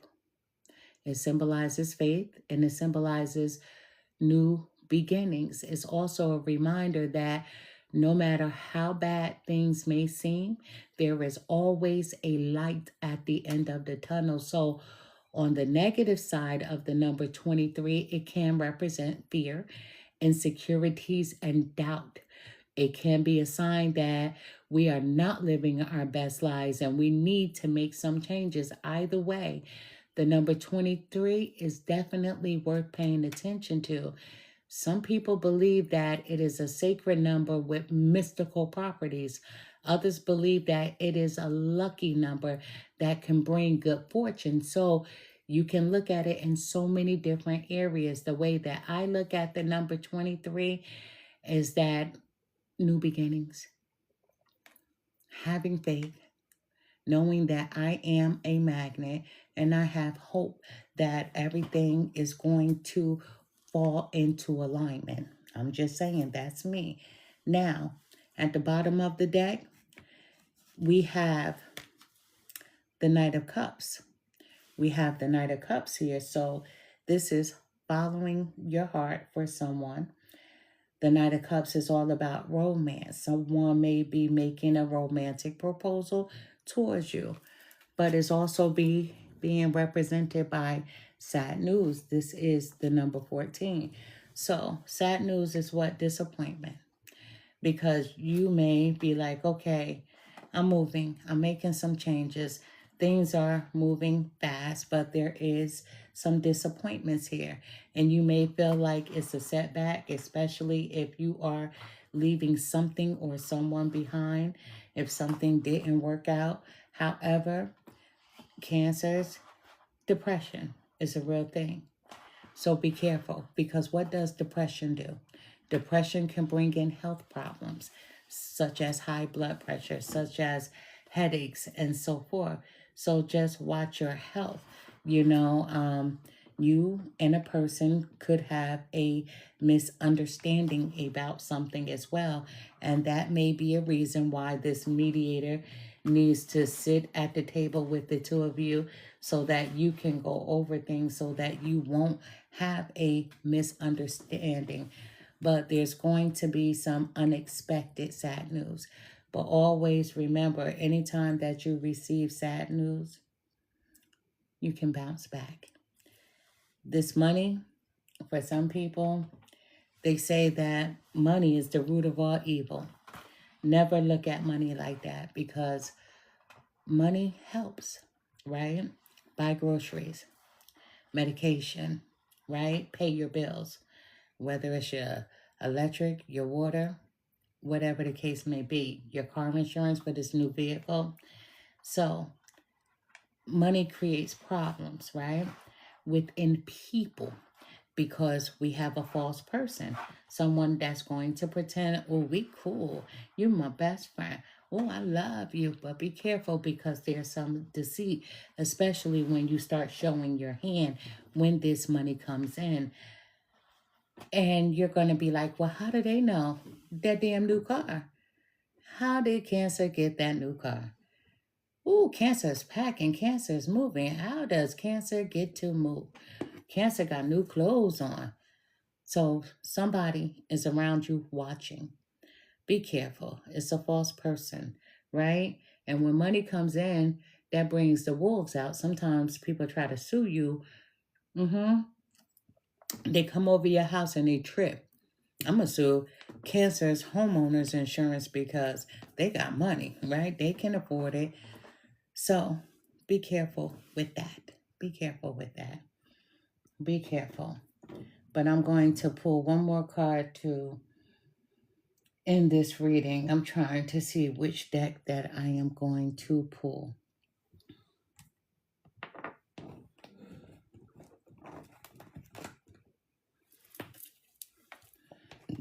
I haven't used this deck in a while. Oh, I didn't realize it was so thick. It's been a minute. And I told you guys that I was going to be cleaning my desk, and I tried to move some things around, which I am still moving some things around. I even removed my cactus that I had on this desk, and I haven't watered that cactus in 2 years. Not a drip of water. Not a drip.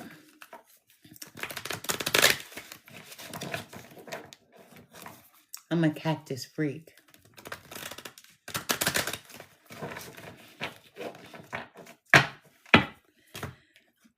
I only want one card from this deck, but once again, it's whatever my spiritual team gives to me.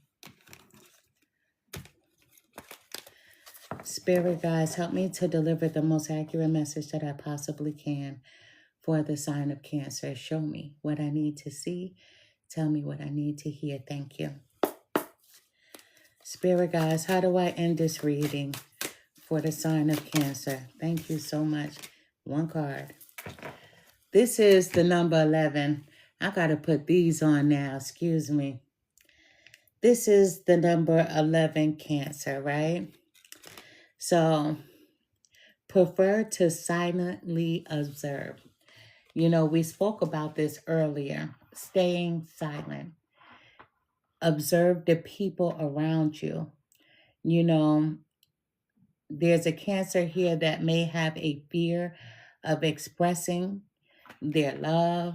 They may have a fear of expressing their selves in fear that somebody would just go, you know, chop their heads off.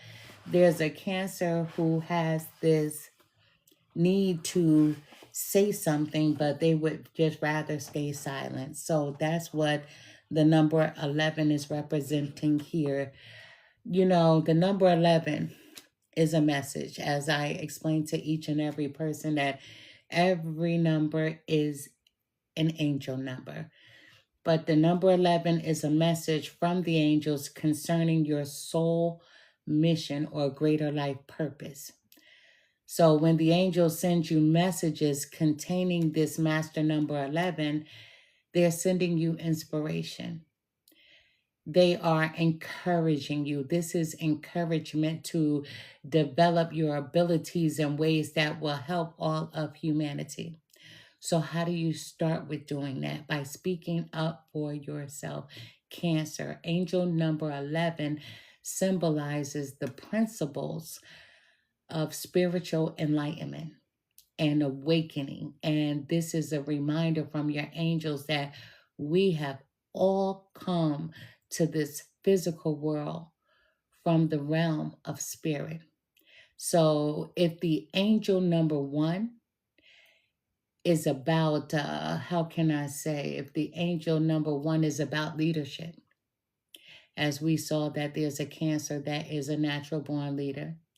If it's about optimism, positivity, and you taking the initiative to speak up, then master number 11 multiplies these attributes to a higher power.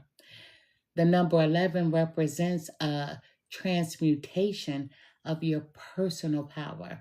That's that transformation to a higher level, a more spiritual level of you having the vision, which is your imagination, tapping back into your childlike self. If you can see it in the mind's eye, then you can bring it to your reality. What you think about, you can most definitely bring about. You know, and I say this for my new followers, right? Because I know I'm repetitive, but I have a video that it's about meditating and the proper steps in doing so, what worked for me. But what worked for me may or may not work for the next person. But once upon a time, right, my finances were very low. And with my finances being so low, I had $5 in the bank to keep the bank account open back in those days, back in the day. That's all you needed in your bank account was $5 to keep it open so that they wouldn't close it. And I was stretched, right? That's all I had was that $5. And trust me, I could have did a lot with that $5. I could have bought some bread, some milk, whatever the case may be at that time. And I wanted to move. I wanted a house. And at that time, I was renting a home. I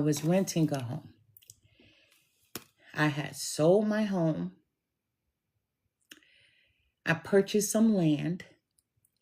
When I purchased the land, it was called wetland. So I actually purchased land that you couldn't do anything with except for like 4 of the acres of the land.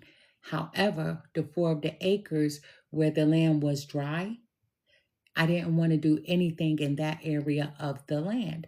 And so all the rest of this land, there was nothing that I could use it for. Wetland is almost like quicksand. However, I sued my real estate agent, the gentleman that I bought the land from, and my attorney. They were all friends with one another, so I sued them all at the same time. One of the men of the 3 passed away during the lawsuit. Guess what? His family were very dependent on his money, but the judge locked up the assets. Then the lawyer, his assets were locked up, and he had already been in trouble for fraud. And he had just gotten his license back, but he didn't know he was going to meet someone like me. But I sued all of them, and each one of them tried to make an agreement with me to remove the lawsuit, and they would pay me. But I wanted more than to be paid because I put my life in that land, meaning every dime that I had, it was used for this land. So I wanted more than that back. Moving from a whole nother state to this one, my time, my life, everything. And I had a great attorney, let me tell you. And this attorney took my case because he was from where I was from. And he said, I'm going to take your case just because they don't treat us well here. That's what he said to me. And he said, I'm going to do this for you. And he did. And he was great. I'll never forget him. But he took my case. Now I got my money back. And then when I got my money back, my ex used a lot of the money to start a business. Brilliant idea for him, and I'm being sarcastic. And I'm like, I want a house. Like, I went from owning a home to purchasing land, and now here I am renting a home. And I was grateful that I had a roof over my head, but this wasn't the way that I knew it was supposed to be. And I most definitely saw a house in my dreams, and I drew it. And when I drew the house, I put down as many details as I could on a piece of paper. And then I made a copy of this house and gave it to my children. They were small at the time. And I went over the house, how I drew it. This is going to be your room. This is your room, and blah, blah, blah, how my blueprint went. So I told them every night I needed them to look at it before they went to sleep because everything is energy. And I needed their energy to help me to bring this house to fruition. And we did. I taught them early how to meditate. They were already meditating, but to meditate for something, right? I taught them how to meditate for something, which they did. We were meditating for something, a home. And guess what? I got approved for a mortgage with $5 in my bank account. The owners of the house took the house off the market, and they gave me a chance. They didn't know me. They gave me a chance to get qualified for a mortgage because I didn't even apply. I just knew that this was the house that I had saw in my dream, the same house that I meditated on. And when I saw the house for sale online, I'm like, this is my house. And these people, they took their house off the market and they trusted that I would get a mortgage. Here I am, a spiritual person. Even back then, and this family, they were a religious person. And let me tell you, we became cool because the only reason why they sold their home was because they were older, and so they were downsizing. And they didn't move but less than a mile away from me. They still stayed in the town. But I got approved for the mortgage and I got my house. But I did that by manifesting. And I meditated on an outcome, a desired outcome that I wanted to see for myself. So you have to be creative. You have to put as many details as possible in your meditation. You have to be you got to try to be as specific as you possibly can when it comes to your meditation. And when you meditate, you can't allow anyone to knock you off your block. When you're trying to do something good for yourself, shit starts happening, doesn't it? Just when you think you got something good going on, then here's someone with some bullshit. Or something could just happen out the blue, and then you get discombobulated, and you're like, I'm not going to meditate today. I'm not trying to manifest anything because now your mind is in another place of where it shouldn't be. So anytime that you meditate, the reason why they tell you to clear your mind, for you to go to a quiet place is so that nothing can interfere. You can't allow anything or anyone to interfere with what you're trying to do for yourself. And I'm saying what you're trying to do because you're trying to find that quiet place. You're trying to quiet the mind, that mental space. And then what you're going to do is to bring in the meditations of your soul. You're going to bring in the desires of your soul. So what you think about, what you envision in the mind's eye, because this is your mind's eye. Now, a lot of you may think that, well, if that's the mind's eye, isn't that where the third eye is? Yes, it is. And that a lot of people say, but the third eye has to be open.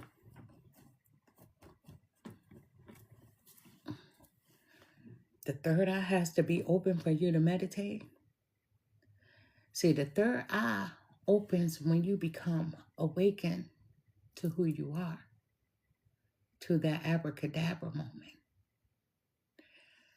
But you can always use the mind's eye when you meditate. When you close your eyes, you can envision. When you close your eyes, you're seeing from here. This is the mind's eye.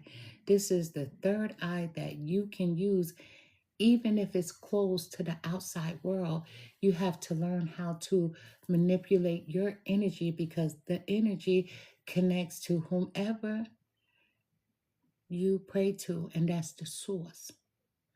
But if that's the source, and this is the soul of us, it's like an umbilical cord. You need to connect to it as it always connects to you. So what you think about, you can bring about, but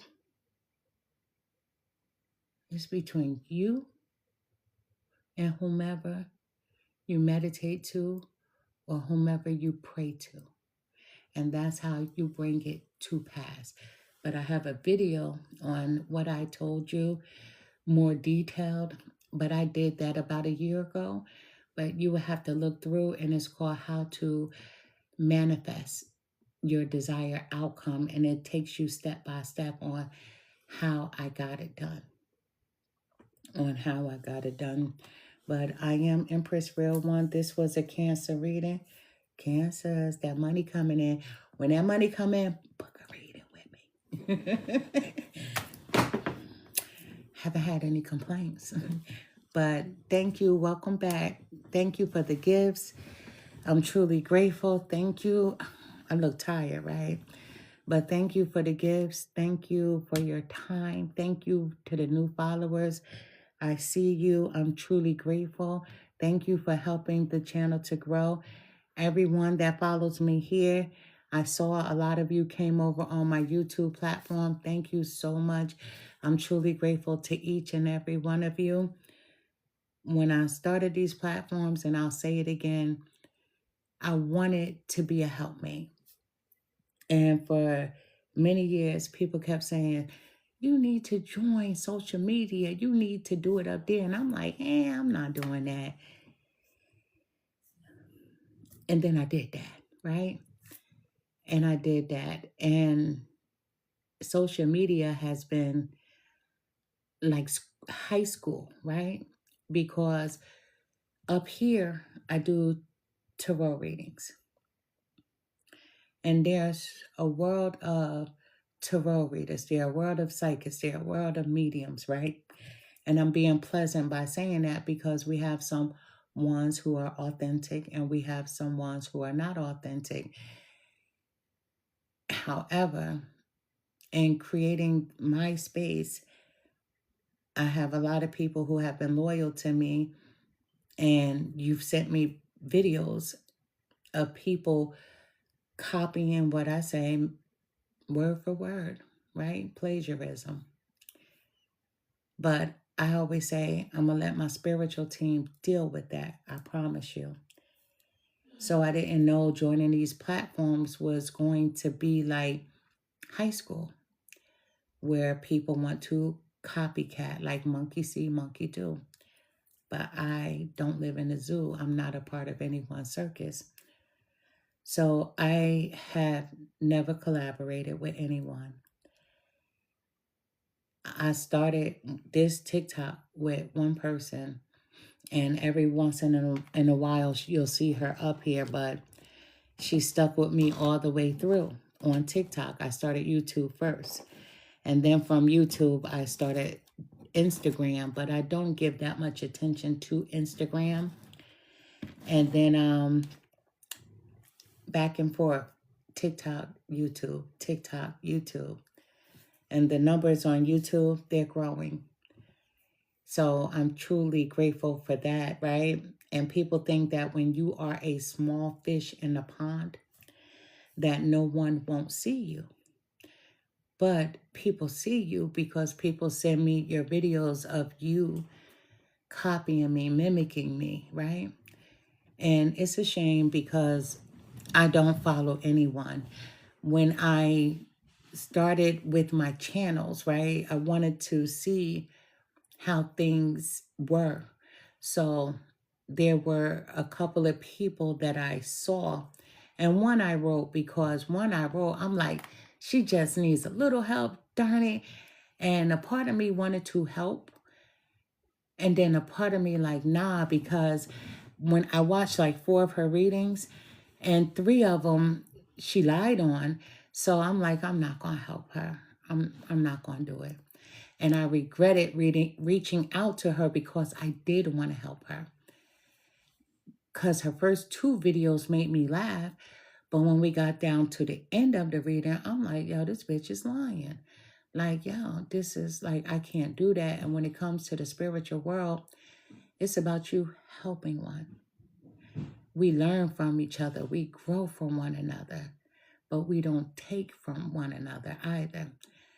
I don't know this kind of world because I have a family that are root workers, and we do believe in voodoo. So we don't copy another person's spell work on how they do something. But we do have things that are passed down generational that we keep the same recipe for things, but we don't do things the same, I may have an aunt over there that takes a chicken head off. I may take a duck head off. I'm being honest. You understand what I'm saying? So we do things differently. I've never been in a world to where as a person in this space will copy the next person. And you have people who are tarot readers, but they don't know that you expand beyond, right? So you just have to be careful with these platforms. And I do have other tarot readers who watch me. And I have some who watch me who are dope, right? And they'll always shout me out and they let me know that they're learning. Thank you, whatever the case may be. I like them. But the ones who watch to take, I don't like you. And be careful when I'm ready to play. I don't like to play ever with anyone. I used to play with my kids when they were little, and they're adults, and I don't even play with them. I don't like to play with anyone, true story. And I don't understand in the spiritual world how another person can take from another person, because then you're not a spiritual person, nor are you a religious person, because I see a lot of people get it misconstrued when it comes to the world of spirituality. You can't do this and say you're a Christian. You can't do this and say that you're a Baptist. You can't do this.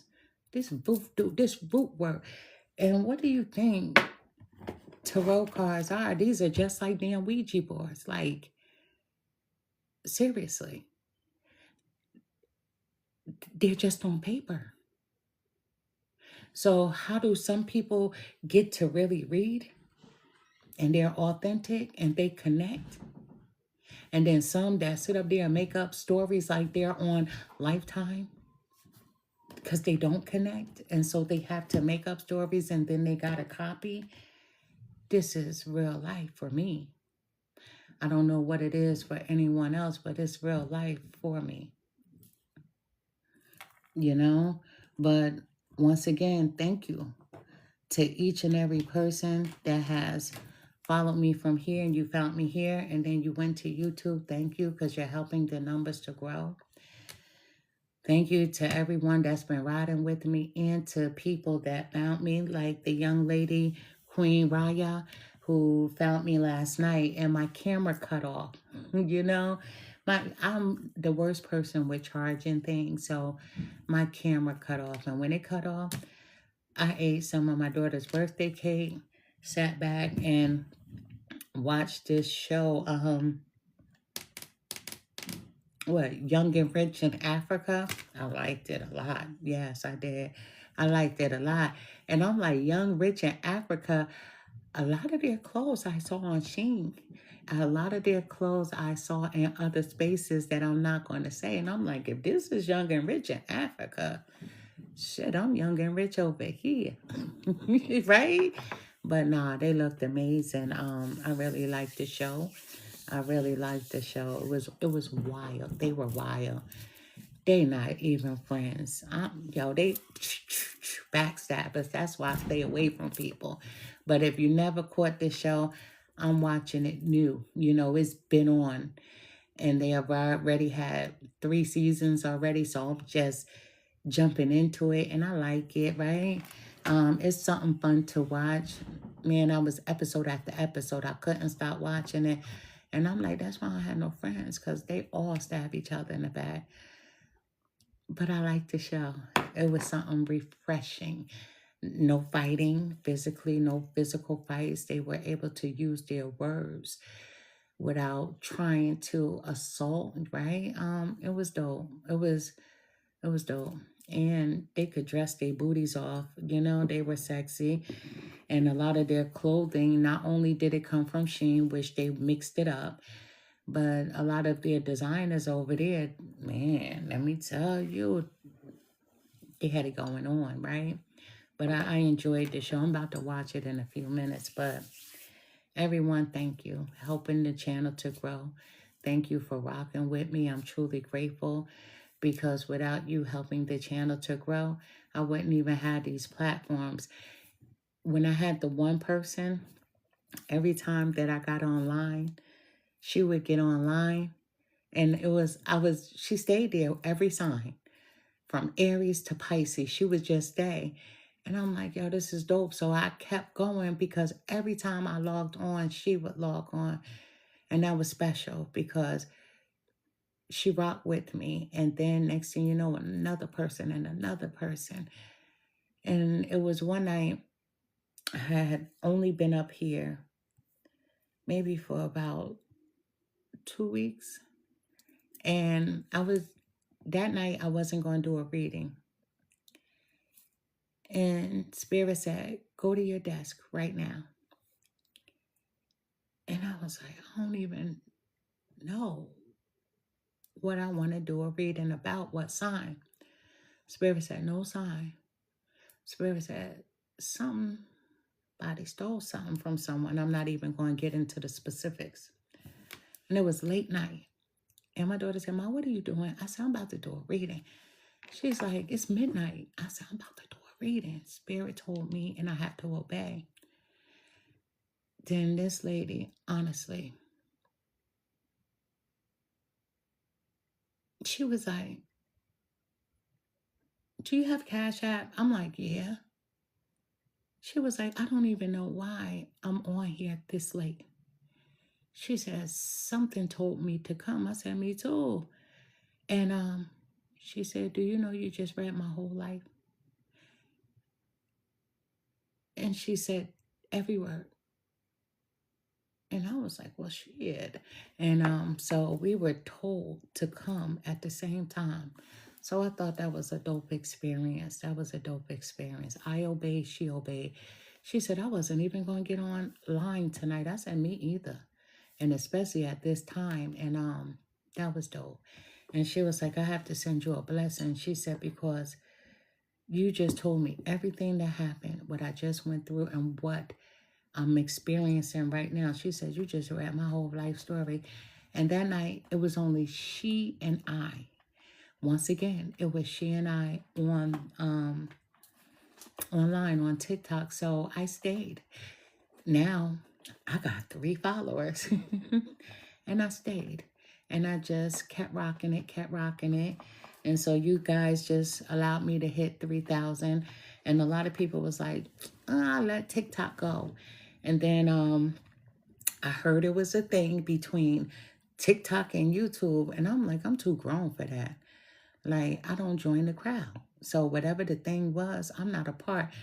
I'm going to do both platforms. You understand? I don't care what anybody else got going on because that's on them. We don't got the same spiritual team. We're not family. We're not related. You can't pray to my mama. You can't pray to my pops. You know, you can't pray to my grandpa. So we don't do the same. We don't carry the same messages. And a young lady yesterday I did a reading for, and she was like, I never did this before. I've always gone to someone's home or their place of business. She said, but I've never done this before. I said, well, let's have some fun. And every time I spoke to her, she just kept going, oh, shit. And I'm like, how was it? And she was like, I ain't got nothing to say. So I'm just grateful to each and every one of you guys that book readings with me. Some of you guys I do stay in contact with because I'm nosy. I need to know that everything I said came to fruition. So, and fellas, let me tell y'all, I'm married. When y'all want to book a reading with me, I'm married. Like, I don't want y'all. Like, don't do that. I'm not here for that. I'm a whole grown woman. I'm a mother and a grandmother. Mother of 5. 3 boys, 2 girls, and they are adults in their 30s. And I have one in her 20s.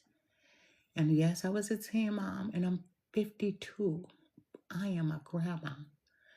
I am a grandma of a whole basketball team, all boys. I am a mother. Like, yo, and I speak about my husband up here. Like, yo, that's disrespectful. And don't do that. So if you booking a reading to think that you could holler, you stupid. Y'all saw what my husband looked like, right? I'm just saying. So don't do that. It's so disrespectful. You wasting my time. We don't need to do that. We're not in high school. Don't book a reading if you're booking a reading thinking that you're going to holler at me because I'm not available. And even if I were available, let me tell you, I don't do computer dating. I'm too cute for that shit. I don't need to meet anybody online ever. Like, that's so whack to me. I know a lot of people do. And then you hear them horror stories, and we could talk about them too, right? Social media dating. Yeah, some people works out for it, and other people, they end up in the grave for it. Like, I never had to do that, ever. Like, I don't have low self-esteem. I know some people do it. They love it. I just am not in that world. I'm from the old school. So I do old school things, you know? Like, I don't have low self-esteem, you know? I'm not one of them. So when you book a reading, don't try to holler, you know? Don't do that. It's whack. It's corny. Like, do that to somebody else who desperate. That's not me. It's disrespectful. And some of y'all females too, you know, I say I'm a mom. I'm a grandma. Like, don't do that. Don't do that. Don't do that. And I don't answer my phone until someone, when you book a reading, then yes, you call in to me, but just, I do not answer that phone ever, not unless I have a reading schedule. So to call, to send text, like, that's lame. I'm never going to pick up the phone, not unless at that time that I have a reading book. So if you think you're going to call and I'm going to pick up and we just going to have a conversation, I don't do that. So stop that. Don't do that. But I'm Empress Real 1584, the Good Witch. Once again, thank you to each and every one of you. Thank you, thank you, thank you for your time. That's the most important thing to me, is your time. My readings are long, and some of you stay to the end. Some of you are in and out. Some of you listen to half. Time is something we never get back. Thank you for your time. The most important thing. Love and light to each and every one of you. And I'm about to go watch Young, Rich, and in Africa. Yeah, if y'all haven't seen it, it's on Netflix. It's on Netflix. Young, Rich, in Africa. They have seen it up to season 3, but I enjoy it. You know, they had it out already for a long time. But I like international shows. Yeah, I really do. They do different things than we do. Their movies are better sometimes too, you know. Their storylines are a little copycat, right? Because everybody did their version of Pretty Woman like a million times, you know. So overseas, they tend to copy. But I like their versions a little better, except for Pretty Woman that can't be touched. But this one right here, this reality show, I like it. There's no fighting. There's arguing, but nobody's putting their hands on each other. They just trying to be grown and sexy, and I like that for them. But good night. Oh, this video will be posted on my YouTube platform. Good night.